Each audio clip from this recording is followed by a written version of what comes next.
The day had begun with grief, with the weight of mourning pressing down like the heavy clouds overhead.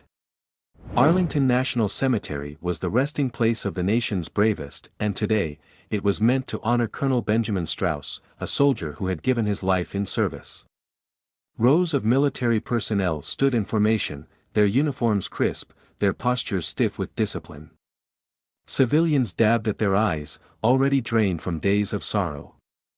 It was meant to be a dignified farewell. At the center of the gathering, General Olivia Carter stood near the podium, her back straight, her uniform adorned with medals earned over decades of service. At 57, she had seen war, led men into battle, and shattered barriers in the military. Yet today, she was simply here to mourn a friend, the honor guard prepared for the rifle volley, the final tribute to Strauss. Carter stepped forward, adjusting the microphone, her voice calm, steady. Benjamin Strauss was more than a soldier. He was a leader, a father, a man of unwavering integrity. He carried the burden of command with quiet strength, never asking for recognition but always earning it. A shuffle in the crowd, her instincts flared. Years of combat experience had taught her that even the smallest disturbances could mean something more. She continued speaking, but her senses were alert now. A presence, shifting, moving unnaturally through the gathered mourners. Another shuffle. Louder this time. Footsteps cutting through the silence, then, a voice. Low, muttered, but clear enough. She doesn't belong here. Carter paused for a fraction of a second, letting her gaze lift from the podium, scanning the crowd. And then she saw him. A man, standing a few rows back. Black trench coat. Hands in his pockets. Face tight with barely contained anger. Daniel Reeves. She recognized the name, even if she had never met him in person. A police sergeant with a history of excessive force complaints, racial profiling, and quiet internal investigations that never led to consequences. Their eyes met. Carter held his gaze, her face unreadable. She had faced down enemies before. This was no different. Then, he moved. He shoved past mourners, ignoring hands that tried to stop him. Officers near the podium tensed, their hands hovering over their holsters. A single thought flashed in Carter's mind: not here. Not now. But Reeves was still coming, muttering under his breath. Eyes locked onto her. Then, he reached for his waistband. There was a flash of metal, someone gasped, and in one horrifying second, Daniel Reeves unholstered his gun, and pointed it directly at General Olivia Carter. The cemetery was no longer silent. The gunshot had shattered the air, sending a ripple of fear through the mourners. Officers rushed in, their movements precise, practiced, designed to neutralize a threat. But the threat was already subdued. Daniel Reeves lay pinned against the damp grass, his face twisted with rage, his body still struggling beneath the weight of those who held him down. General Olivia Carter remained unmoved. She stood at the podium, her breathing steady, her expression unreadable. She had faced greater threats than this, on battlefields far from home, in war zones where a split-second decision meant life or death. But this? This was different. This wasn't war. This was home. And yet, in that moment, it felt no different. Colonel James Whitmore, who had been standing at Carter's side, took a cautious step forward, his hand still resting on his holstered sidearm. "Get him out of here," he ordered, his voice firm but controlled. The officers restraining Reeves didn't hesitate.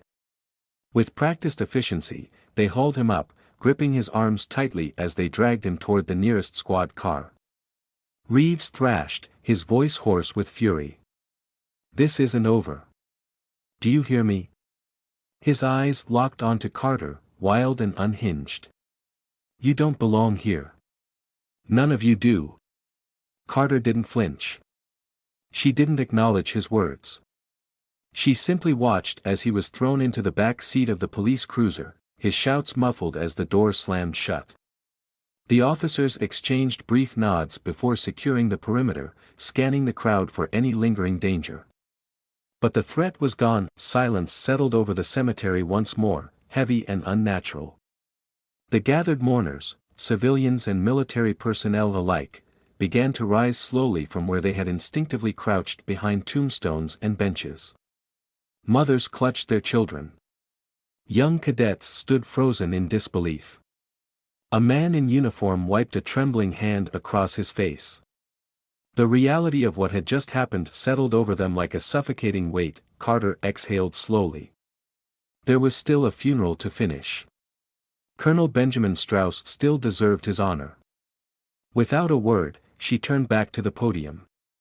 She adjusted her uniform, dusted off her sleeve, and lifted the microphone once again. "Proceed," she ordered, her voice steady. The honor guard, momentarily shaken, hesitated. Then, as if reminded of their duty, they resumed their positions. The sequence continued. The flag was folded. The rifle volley sounded. The ceremony concluded, but it was clear to everyone present, the day would never be remembered for the tribute to Strauss. It would be remembered for the moment a gun was drawn on a military general in the heart of Arlington National Cemetery. The funeral had ended, but the day's events had left deep scars on all who had witnessed them. Carter stepped away from the podium and moved toward her vehicle, her posture still composed, but her mind running through the implications of what had just transpired. The press had already begun gathering at the cemetery gates, their cameras and microphones poised like weapons of a different kind. She knew what awaited her beyond these gates, a firestorm of speculation, accusations, and relentless questions. As the car door closed behind her, she took a measured breath. The escort vehicles ahead signaled for departure, and within moments, the convoy began moving toward the Pentagon. Whitmore sat beside her, his face tense, his hands clasped tightly in his lap. "This isn't going to fade away, Olivia," he finally said. Carter sighed, watching the blurred scenery pass by through the tinted windows. "It never does." By the time Carter arrived at the Pentagon, the incident had already made headlines. Every major news outlet ran breaking reports, cycling through shaky cell phone footage of the moment Reeves unholstered his weapon. The public response was immediate and visceral. Some called for sweeping reforms, while others used the moment to fuel their own divisive narratives. Social media erupted with outrage, the hashtags demanding justice multiplying by the second. Inside, military officials gathered in a closed-door meeting, their faces grim as they dissected the event in exhaustive detail. "The message this sends is dangerous," one senior official said, adjusting his glasses. An armed officer attempting to attack a decorated general in a cemetery during a funeral? The implications are disastrous. Carter listened but remained silent. She had faced adversity before, had been the subject of controversy simply for existing in spaces where some believed she didn't belong. But this was different. This had been a direct, calculated act. "The security lapse will need addressing immediately," another official continued. "If Reeves was able to get this close, there's a larger issue at play." Carter finally spoke, her voice measured. "We don't just need to address security. We need to address why he did this in the first place. This wasn't random. This was intentional." A heavy silence fell over the room. No one disagreed. Later that evening, Carter found herself alone in her office, the weight of the day pressing down on her. The echoes of Reeves's words still lingered in her mind. "You don't belong here." She had heard those words before, in different forms, from different people.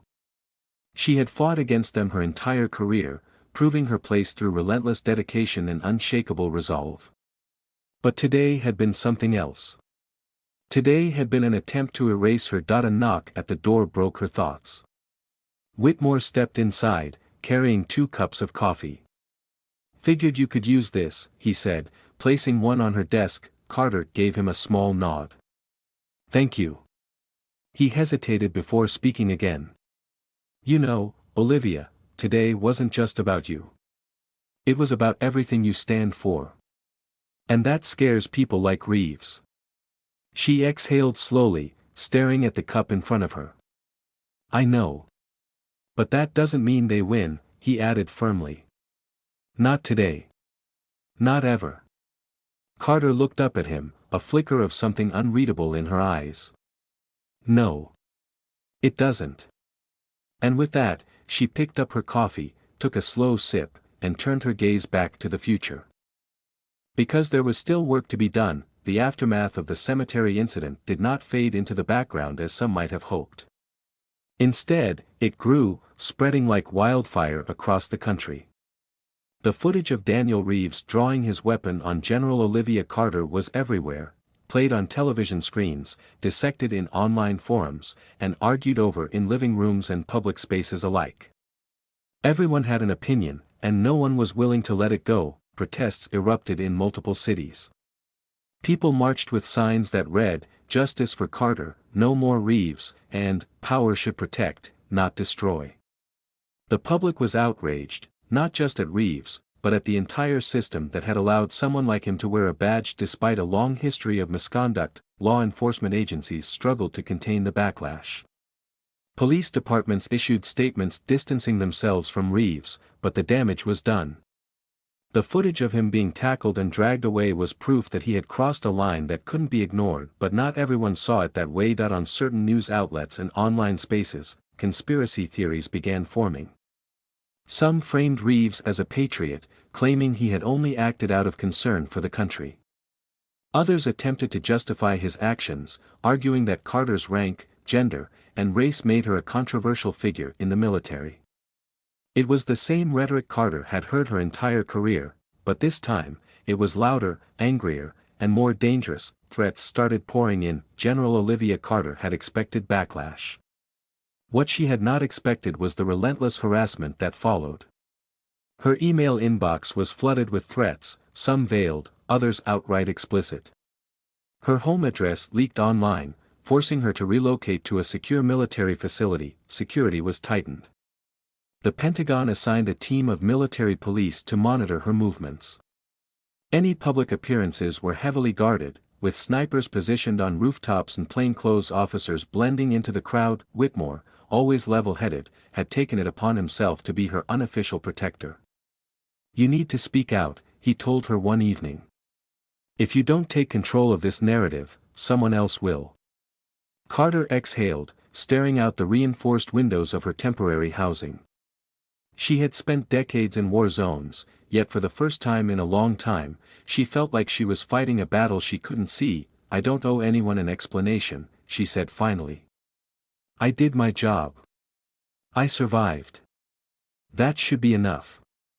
Whitmore studied her for a moment before sighing.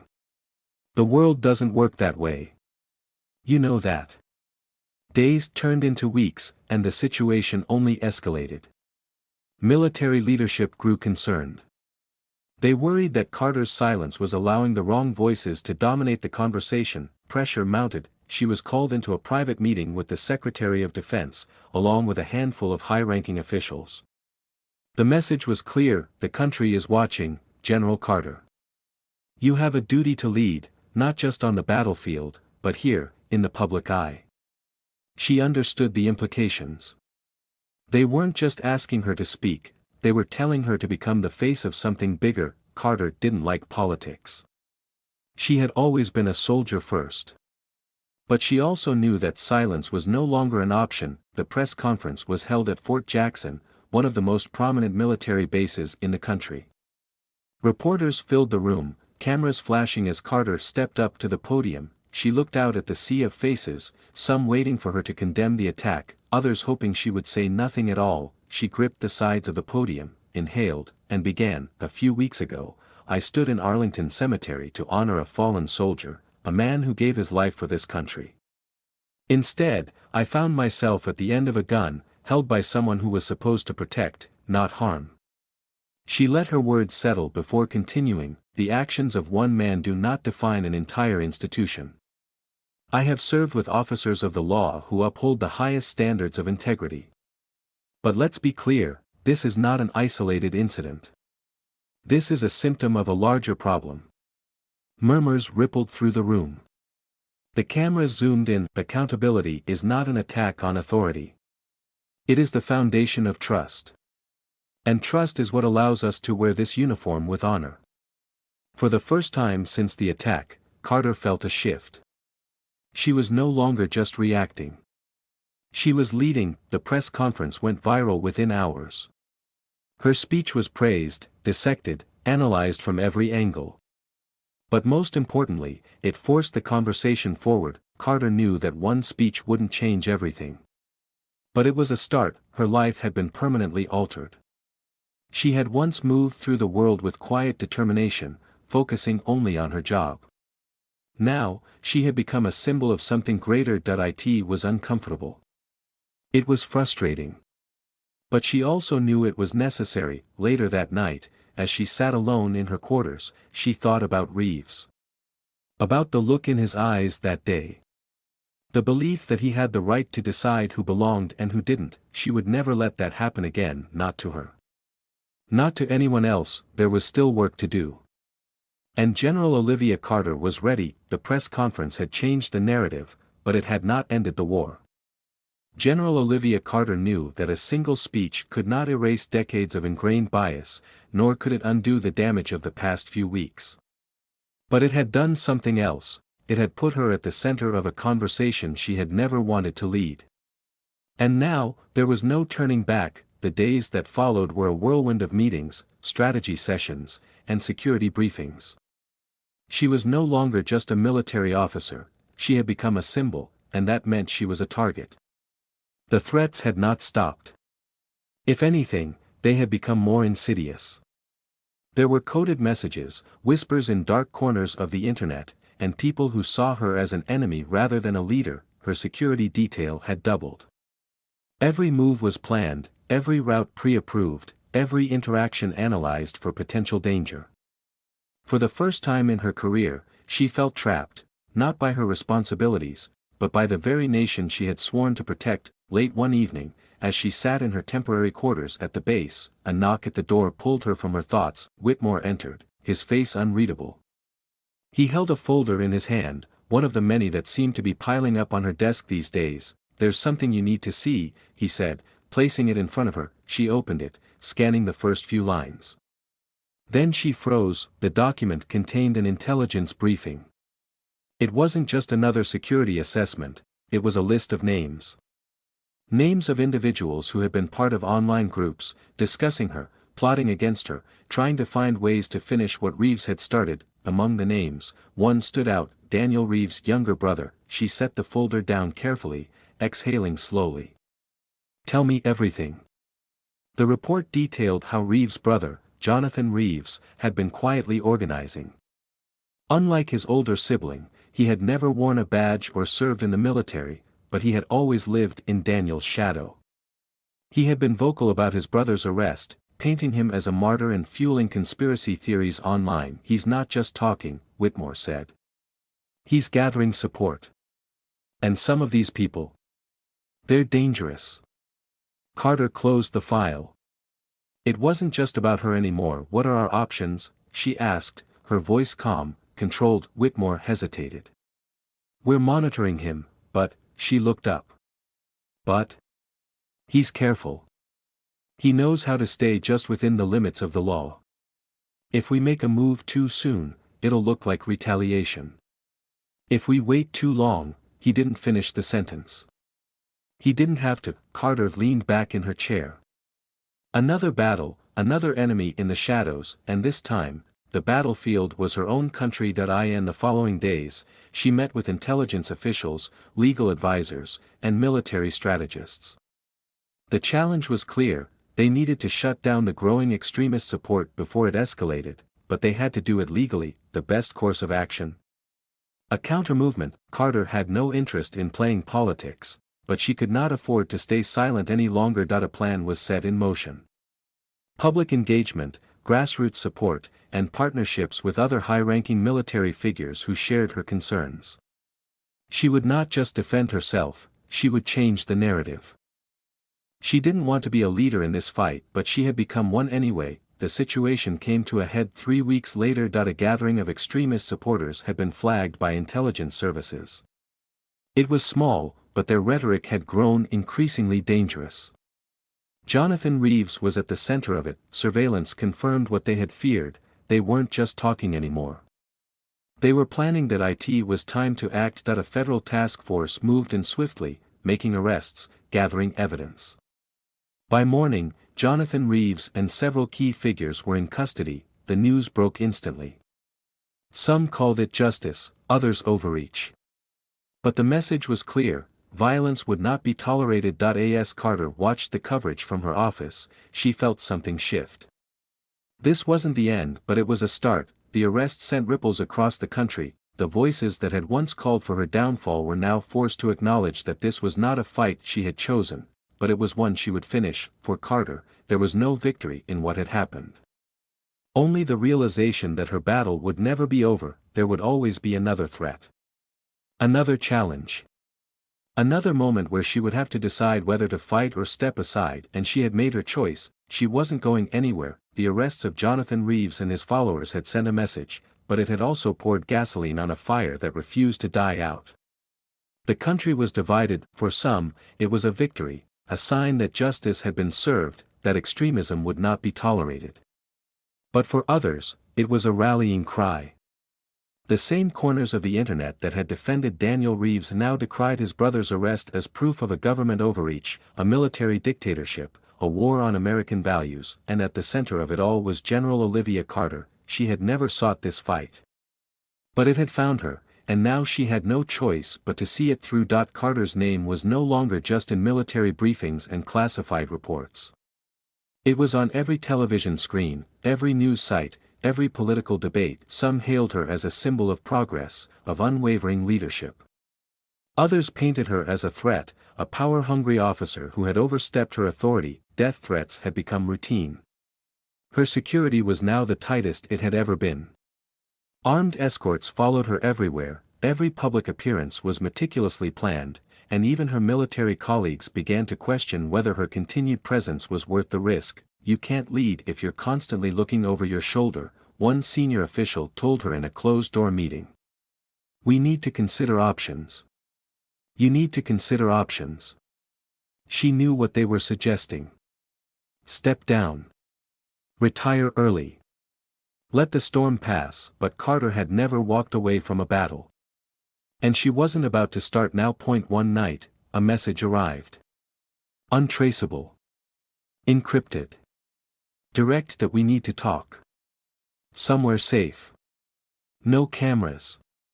No eyes. That it was from someone inside one of the very groups that had been plotting against her. A former supporter of Reeves, someone who had seen enough to know the movement was spiraling out of control. Carter weighed the risks. If it was a trap, it would be an elaborate one. But if it wasn't?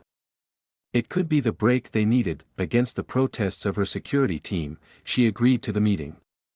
A remote cabin, deep in the mountains, away from surveillance. Whitmore insisted on coming along. If this goes south, someone needs to walk out alive. Carter smirked. That's why I'm bringing you. The cabin was dark, lit only by a single lantern on the wooden table. The informant, a man in his late 30s, unshaven, nervous, sat across from them, his hands fidgeting with the sleeve of his jacket. "I don't agree with what Reeves did," he started. "I never did. But I believed in what we stood for. Until recently." Carter listened, motionless, as he spoke. About secret meetings. About factions within the movement that were no longer just talking about revolution but actively planning it. And then he said the words that sent a chill through her spine: "You were never supposed to be the only target." Whitmore tensed beside her. Carter kept her expression unreadable. "Explain." The man hesitated, then pulled a folded piece of paper from his pocket, sliding it across the table. It was a list of names: politicians, military officials, journalists. All marked for assassination, and at the top of that list, Olivia Carter. Within hours, Carter and her team were back in Washington. The list was real. The intelligence teams confirmed it. The threat was larger than anyone had imagined. These weren't just radicalized followers.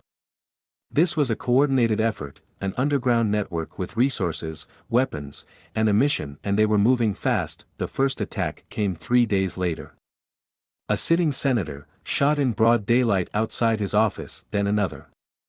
A journalist's car rigged to explode. The country was under siege from within. And Carter knew she had one chance to stop it. Carter pushed for immediate action. No waiting, no hesitation. An elite task force was formed, a joint effort between military intelligence, federal agencies, and cybersecurity specialists. Their mission? Find the leaders. Shut them down before more blood was spilled. For days, the operation moved in silence. Undercover teams infiltrated online spaces. Sleeper agents were activated. Surveillance drones followed the suspects, and then, finally, they had them. A warehouse in rural Pennsylvania. The headquarters. The nerve center of the movement. Carter was in the command center as the strike team moved in. The raid was swift, calculated, explosions. Gunfire. Targets neutralized. When it was over, the movement's leadership was dismantled, the country exhaled. But Carter knew it wasn't truly over. Weeks later, Carter stood before the press again, this time in uniform, medals shining under the bright lights. I am a soldier. My duty is to protect this country, not just from enemies abroad, but from threats within. The room was silent. Cameras rolled. The nation listened. The events of these past months have tested us. They have shown us the cracks in our system, the dangers of unchecked hate. But let me be clear, this country will not fall to fear. We will not be silenced. We will stand together. A pause. A breath. A promise, and as long as I wear this uniform, I will fight for that unity. Applause erupted. Some cheered. Some still resented her. But none could deny her words carried weight. She had survived, but survival was never the goal, change was, and General Olivia Carter had just begun. The battle had been won, but the war was far from over. General Olivia Carter knew that dismantling the movement that had nearly taken her life, and the lives of countless others, was just the beginning. The scars it had left on the nation would take far longer to heal. The arrests had shaken the extremist network to its core, but remnants remained. Small cells. Isolated operatives. The ideology that had fueled Reeves and his followers did not die with their failed mission, and Carter understood one thing with certainty: this fight would never be truly over. The days following the final operation were a blur of debriefings, classified reports, and damage control. The media celebrated the victory but questioned the cost. Had the government acted too late? Could lives have been saved if they had taken the threat more seriously from the start? Carter had no patience for the political games, but she knew that perception mattered. The country was divided. Some hailed her as a hero, a woman who had faced death and fought back with resilience and leadership. Others saw her as a symbol of a system that had overreached, that had used its power to silence voices, even dangerous ones. She did not care about their opinions. She had done what needed to be done, but what haunted her were the names on the list, the ones they had failed to protect. The assassinated senator. The journalist who never got to tell his final story. The lives lost before they had acted. One night, Whitmore found her in the command center, staring at a screen filled with classified intelligence. New threats. New names. You're running yourself into the ground, he said. Carter didn't look away. It doesn't stop, James. He sighed, leaning against the table. No, it doesn't. But neither do you. And that's the problem. She finally turned to face him. I can't just walk away. Then don't. But at least take a step back. Look at the bigger picture. You put out the fire, Olivia. But if you don't stop to breathe, you'll burn yourself down with it. She didn't respond right away. Because she knew he was right. Weeks later, she received a call. From the president. She had expected a commendation, maybe a private acknowledgement of the work she had done. Instead, she was met with an offer that shook her more than any ambush, any gunshot, any whispered threat in the dark. We need you in Washington, General. The words hung in the air. A role beyond the battlefield. Beyond the command she had known her entire life. They wanted her to step into the political arena. To take her experience and use it to shape the policies that could prevent another Reeves, another attack, another wave of domestic terror from rising. For the first time in her career, she hesitated. She had never wanted to be a politician. She was a soldier, but could she keep fighting this battle from the outside? Could she trust others to take up the mantle if she walked away? Could she live with herself if she said no? Carter sat alone in her office, staring out at the city skyline. Washington had never felt like home, but now, it felt even more foreign. She had spent her life making split-second decisions. Choosing to lead missions, putting herself in harm's way, saving lives when she could, mourning those she couldn't. This choice was different. It wasn't about surviving the next battle. It was about shaping what came next. She thought about Reeves. About how one man's hatred had nearly unraveled everything. And about how she had looked him in the eye and known that he had never seen her as a soldier, as a leader, only as something to be removed. She thought about the countless others who had fought their way into spaces they weren't supposed to belong, who had worn the uniform with honor, who had given everything for a country that still, sometimes, questioned their place in it. Could she walk away from them? Could she abandon the fight when the battlefield had simply shifted? She already knew the answer. She stood behind the podium at her first press conference, the same confidence in her posture, but a new weight on her shoulders. The questions came fast, aggressive. Do you believe America is more divided than ever? Carter didn't blink. I believe America is at a crossroads. And what we do next determines the road we take. Some say you're too aggressive, too militant for this role. That you don't belong in politics. She met the reporter's gaze without flinching. I've been told I don't belong my entire life. And yet, here I am. The room fell silent for half a beat. And then, a smattering of applause. She wasn't here to play the game. She was here to rewrite the rules. Years later, long after the events that had nearly taken her life, Olivia Carter's name would remain etched into history. Some would call her a hero. Others, a cautionary tale, but no one would forget her because when she had been given a choice, to step away, to let someone else carry the burden, she had done what she had always done. She had chosen to fight, and this time, the war wasn't waged with guns or uniforms. It was fought with policies, with words, with an unshakable will, and that fight, she knew, would never truly be over. General Olivia Carter's journey was never just about survival, it was about transformation. What began as a targeted attack at a funeral spiraled into a national crisis, exposing deep-seated divisions, unchecked extremism, and the fragility of security within the very institutions meant to protect it. Her story is one of resilience and evolution. She did not seek to become a symbol, but when the moment arrived, she rose to the challenge. Carter's transition from a battlefield commander to a key political strategist was not a choice she made lightly. It was a duty she accepted. The threats against her had not ended. The scars of the past would linger. But she understood that true leadership is not just about fighting battles, it's about shaping the peace that follows. Her legacy would not be one of fear, but of action. Of standing firm in the face of opposition. Of proving that belonging is not something given, it is something taken, something earned, and in the end, Olivia Carter had earned her place.